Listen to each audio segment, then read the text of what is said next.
원생 여러분들 안녕하십니까? 코로나19로 인해서 사회적 거리두기로 불편을 많이 느끼시죠? 또 개인 위생관리 꾸준히 잘 해 나가실 줄로 믿습니다. 규칙적인 식생활 관리 잘 하시고 또 건강 관리 잘 하시길 바랍니다. 자, 힘내고 화이팅 합시다. 자, 오늘은 지난 시간에 이어서 어, 두 번째에 고대 그리스와 로마의 문명에 대한 개성입니다. 자, 그게 일환으로서 올림피아 제정 경기가 현대 올림픽에 대한 개성 관계 여기에 대해서 강의를 하도록 하겠습니다. 먼저 고대 그리스 문명의 개성에 관한 그리스를 먼저 설명을 하게 되면은 그리스는 유럽의 그 고대 문명의 대표적인 그런 그 도시국가로서 세계사에서 아주 중요한 그런 위치를 차지하고 있다고 할 수 있겠습니다. 그리스 문화가 빚고 있는 그러한 빛나는 시기는 기원전 약 500년 경이라고 이렇게 이야기를 하게 되는데, 이 시대에 있어서 체육의 그 조직은 이미 상당한 그러한 규모를 갖추었다고 이야기를 할 수 있겠고, 그 당시의 체육의 정신은 많은 분야의 발전의 기초를 이루면서 현대 체육 발전의 대표적인 그러한 수단과 방법으로서 유럽의 여러 나라의 그 당시의 체육의 정신에 많은 모방을 하고, 또 여기에 고대 그리스의 체육의 시초라고 이야기를 할 수 있겠습니다. 자, 그러면은 이와 같은 고대 그리스는 여러 가지 분야를 기초를 이루고 있었던 것을 알 수가 있는데, 그리스 민족에 있어서는 소수의 민족들이 부족 국가를 형성하면서 또 부의 축적과 또 계급적인 우열이 나누어져 있으면서 또 부를 가지고 있는 그러한 다수의 시민들은 노예를 소유하고 있었고, 또 나아가서는 이러한 노예를 활용해서 또 나머지 부를 축적하고 있는 지배계층의 많은 사람들은 문화적인 그러한 측면에 있어서 활발한 문화 예술적인 그런 활발한 활동을 할 수가 있었던 겁니다. 자, 그런 가운데에 그리스 민족은 노예를 지배하고 또 지역 간의 평화를 유지하기 위해서 지도자로서 도덕적인 품성과 또 나아가서는 아울러 미술, 음악, 문화 등의 상당한 중요한 그러한 역할을 했던 걸로 알 수 있는데, 여기에서 신체적인 단련을 위한 체육도 아주 아름다운 그러한 예술적인 분야로 중요시 여겼던 겁니다. 한편 지배계급과 이 당시에 피지배계급 사이에 생기는 여러 가지 문제를 평화롭게 해결하기 위해서 이를 복종시킬 수 있는 힘이 아주 필수적인 그러한 수단으로 등장이 되었고, 여기에서는 군대가 필요하게 되었고, 군대의 힘을 유지하기 위해서는 체육이 아주 필수적인 수단이 되었던 겁니다. 그러면서 사람을 지배하고 가리키는 그러한 문화의 양극단의 유행으로서 여기에서는 스파르타와 아테네에 대한 조직적인 교육과 체육을 우리가 구분해서 설명을 할 필요가 있었던 겁니다. 자, 스파르타는 BC 776년경에 비크루스에 의해서 궁극주의적인 국가주의적 전체주의 체제의 교육으로서 여기에서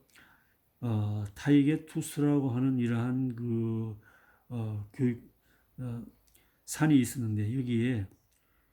그 어린아이가 출생하게 되면은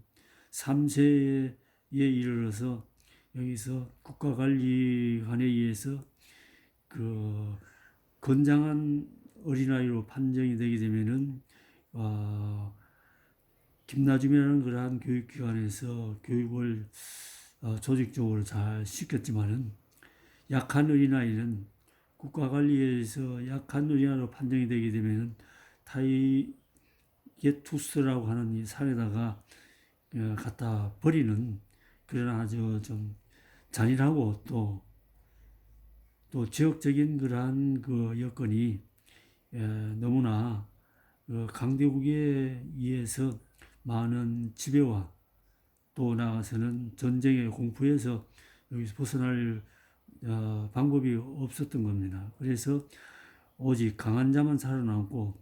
약한 자는 가감하게 버리고 많은 그 제재를 받게 됐던 겁니다. 그런 가운데 여기에 대조적인 아테네는 어떻게 했냐면은 솔론의 법에 의해서 약 700년경에 스파르타의 그 대조적인 그러한 조화적인 민주 시민 양성의 일환으로서 어린아이의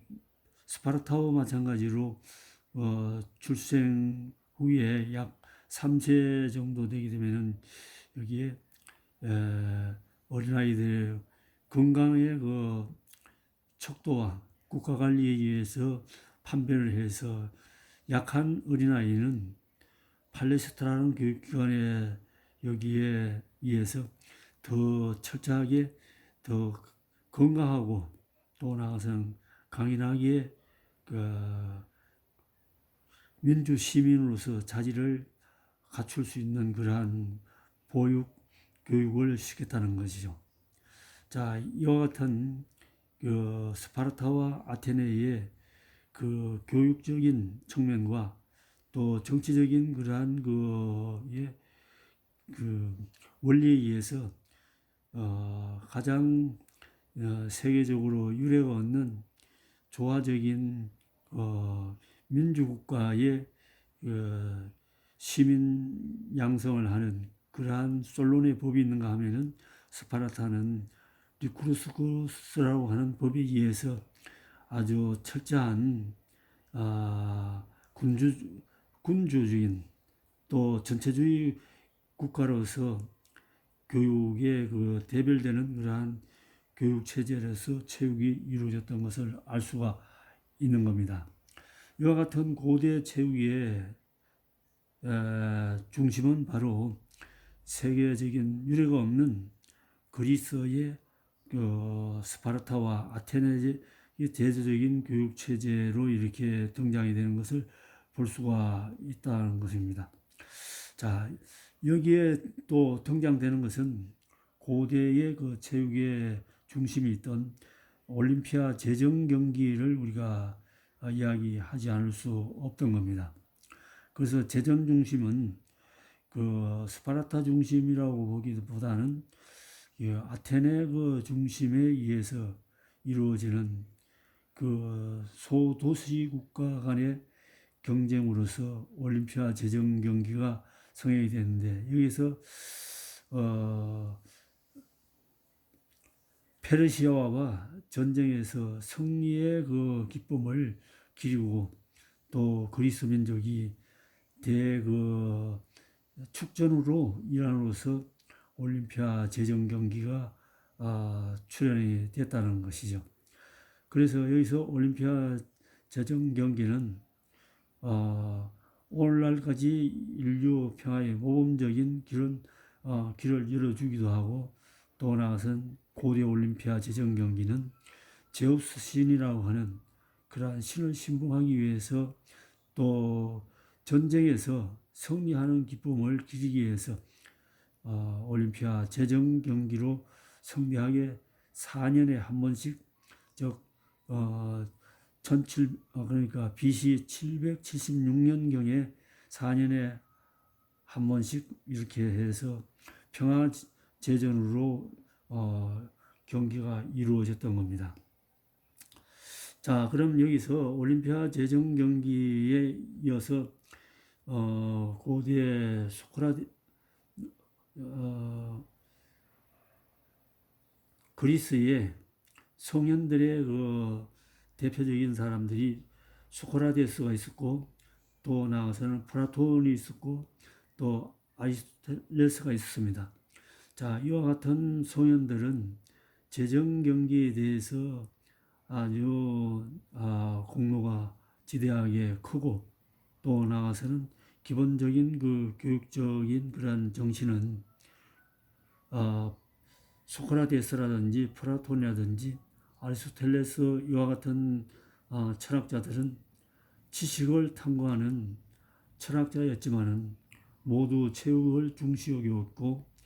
지덕체의 조화적인 그런 발달적인 교육의 목적을 제시하였던 겁니다. 그래서 오랫동안 인류 역사에서 체육은 단순히 무력적인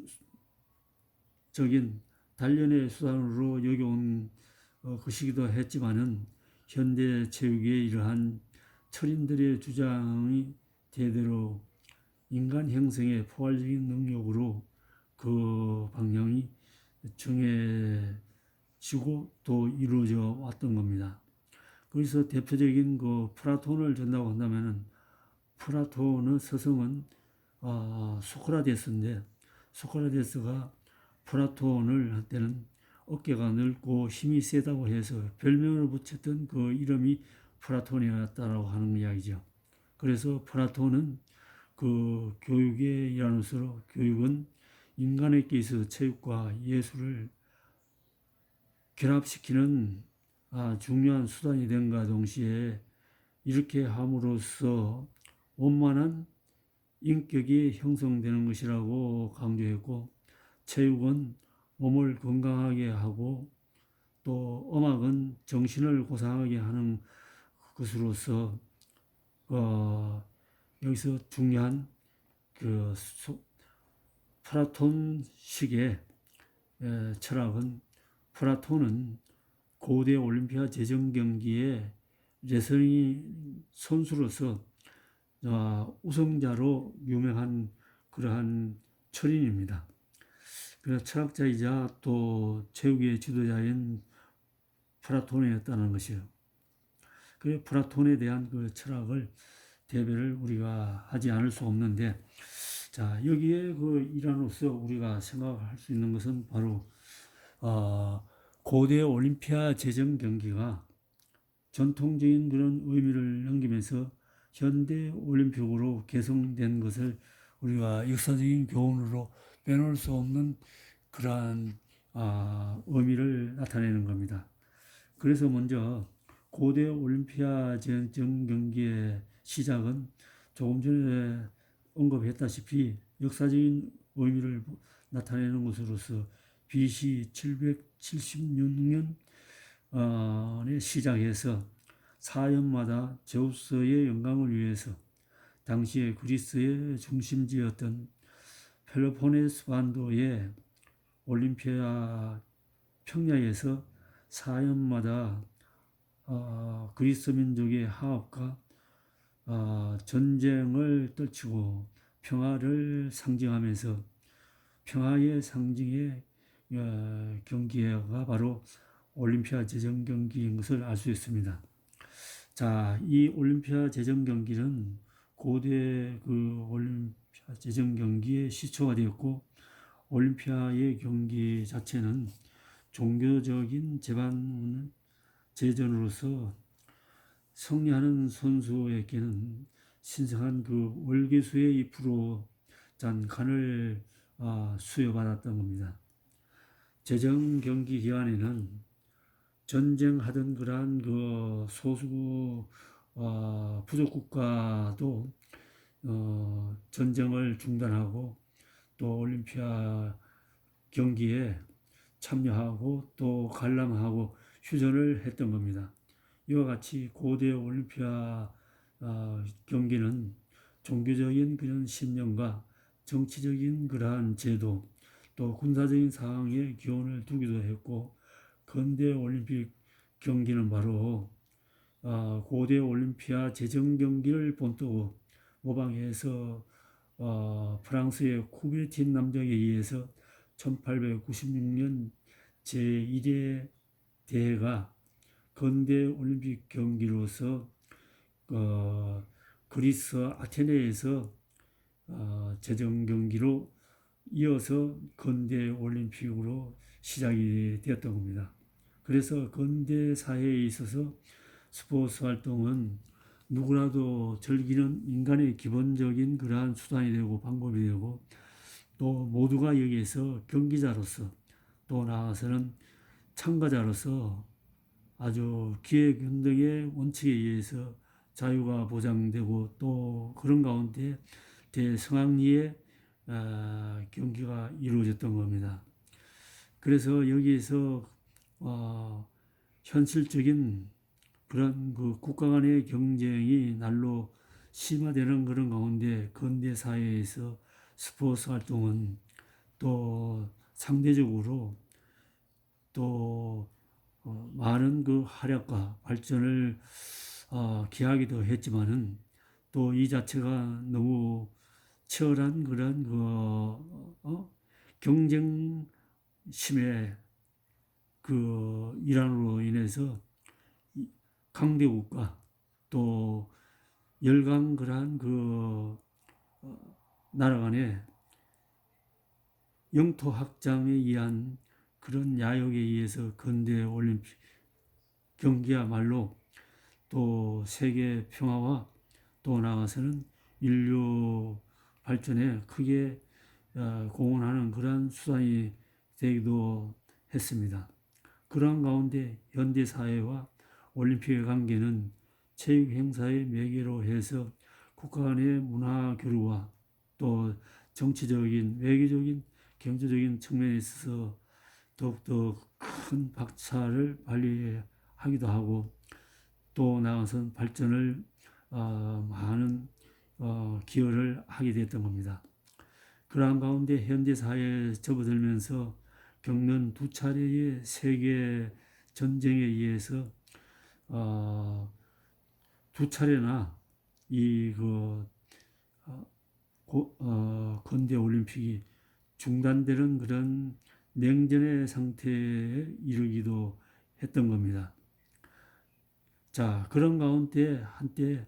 올림픽 경기는 자국의 그 이데올로기의 가시로 인해서 메달 경쟁의 변수가 되기도 했고, 또 그런 가운데 1970년대 이후에 대탕트 시대를 맞이하면서 세계는 다시 하해 무대로 변하고 각국의 관심은 국제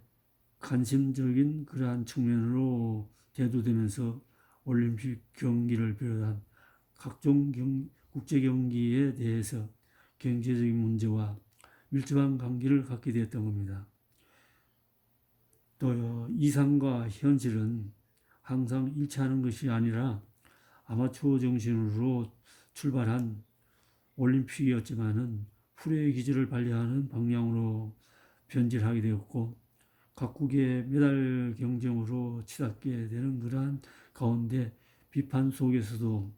세계 평화와 국제 신선에 이바지하는 그런 바가 막대한 그런 변수를 보이기도 했었던 겁니다. 그런 가운데 현대 올림픽 경기는 1970년대의 대탕트 시대의 기점으로 더욱 활성화되었고, 또 그런 가운데 참가자 수는 점점 많이 늘어나고 또 경기 숫자 또 경기 일정도 늘어나면서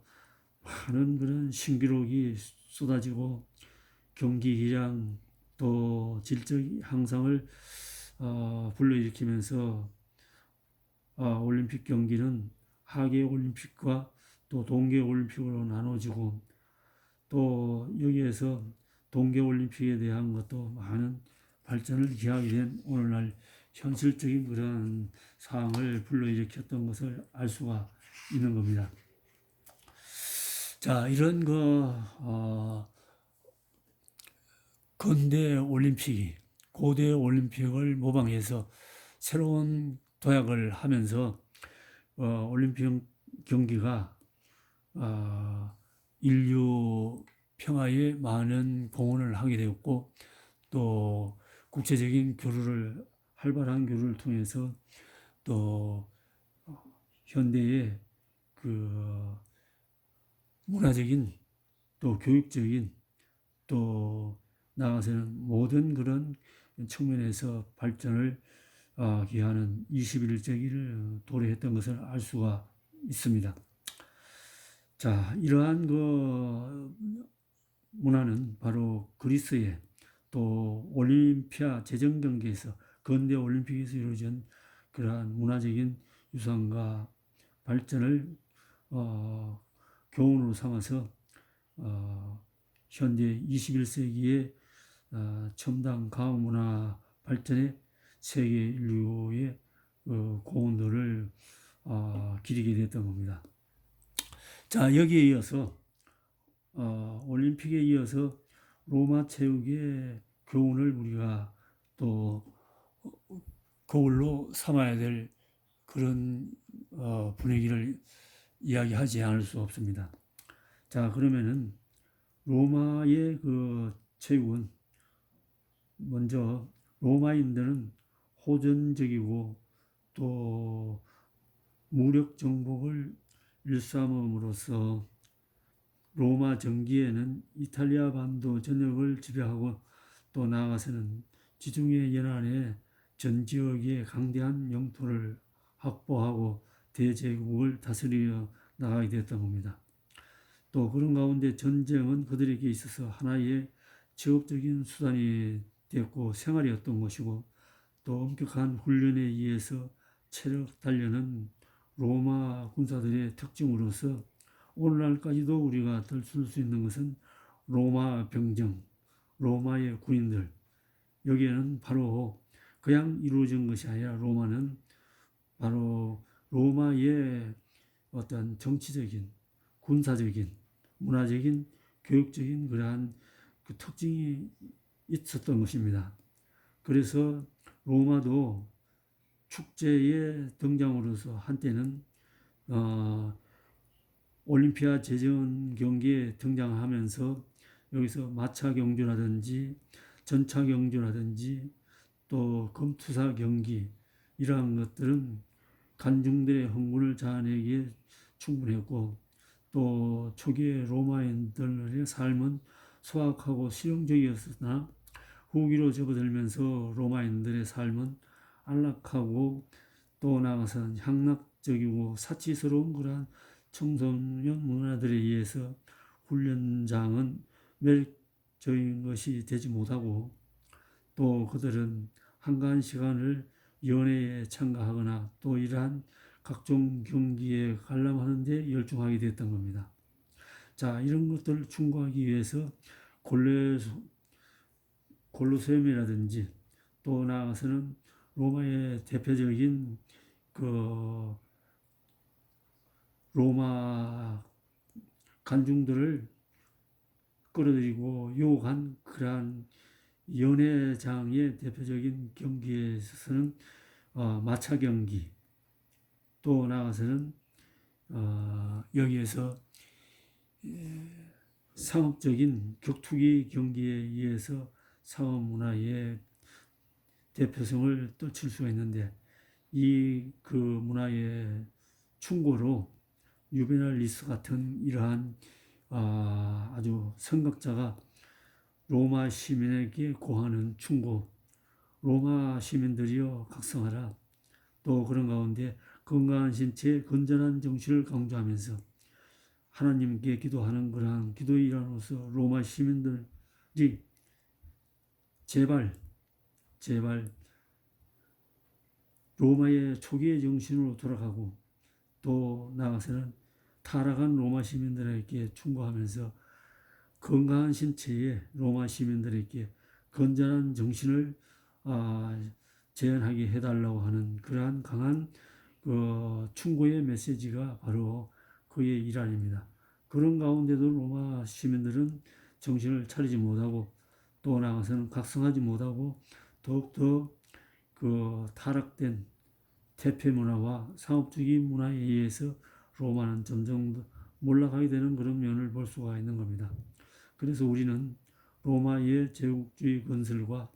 군사체육의 상황을 통해서 근대의 부국 강병 수단에 일하는 체육의 원리를 우리가 들 수는 있지만은 체육의 실용성에 대한 모범적인 그런 사례로서는 로마는 체육을 반성하지 못하고 또 나아가서 여기 각성하지 못한 그런 면을 우리는 이해할 수 있습니다. 그런 한편 로마는 체육은 중세기 체육의 하나의 큰 폐단으로 여기게 되는 부정적인 영향으로 등장이 되는 것입니다. 노래에 대한 부정적인 시각을 덜쳐내고 이러한 부정적인 그런 시각은 인류 기억 속에서 좀처럼 사라지지 않았던 겁니다. 또한 현대 체육에서 체육의 도덕성 문제가 여러 각도로 등장이 되게 되었고 이러한 근본적인 문제는 이미 로마 시대에 중세기에서도 심각하게 통탄하는 그러한 로마 체육은 현대 체육에 많은 그러한 깨달음을 나타내고 있고 또 교훈으로 이제 등장하게 되는 것을 우리가 이야기하지 않을 수 없는 것입니다. 그래서 로마는 로마 말기에 와서 정부의 부패라든지 로마의 자체는 외부 침략에 의해서 야심을 갖고 있는 군인들에 의해서 근로의 투쟁에 빠지게 되고 사회는 혼란에 빠지게 됨으로써 국민들의 비참한 생활은 말할 수 없이 또 여기에 어려움과 고통과 좌절로 이미 등장하게 되는 겁니다. 이미 경제적인 안정을 잃은 데다가 부유층의 낭비 또 노예제도로 인해서 자유노동자의 제약 등으로 말미암아 재정 및 생산에 지장을 초래하게 되었고 붕괴 사기 이제 감돌기 시작하면서 이러한 상황 속에서 기독교가 나타나면서 또 여기에서 많은 사람들이 정신상의 의미를 찾는 데에 신경을 쓰게 되었고 신체 운동은 경시되기 시작되게 되었던 겁니다. 그래서 그 당시에 운동과 게임은 하류 사회에서 즐기는 오락으로 인식되었고 그렇게 되면서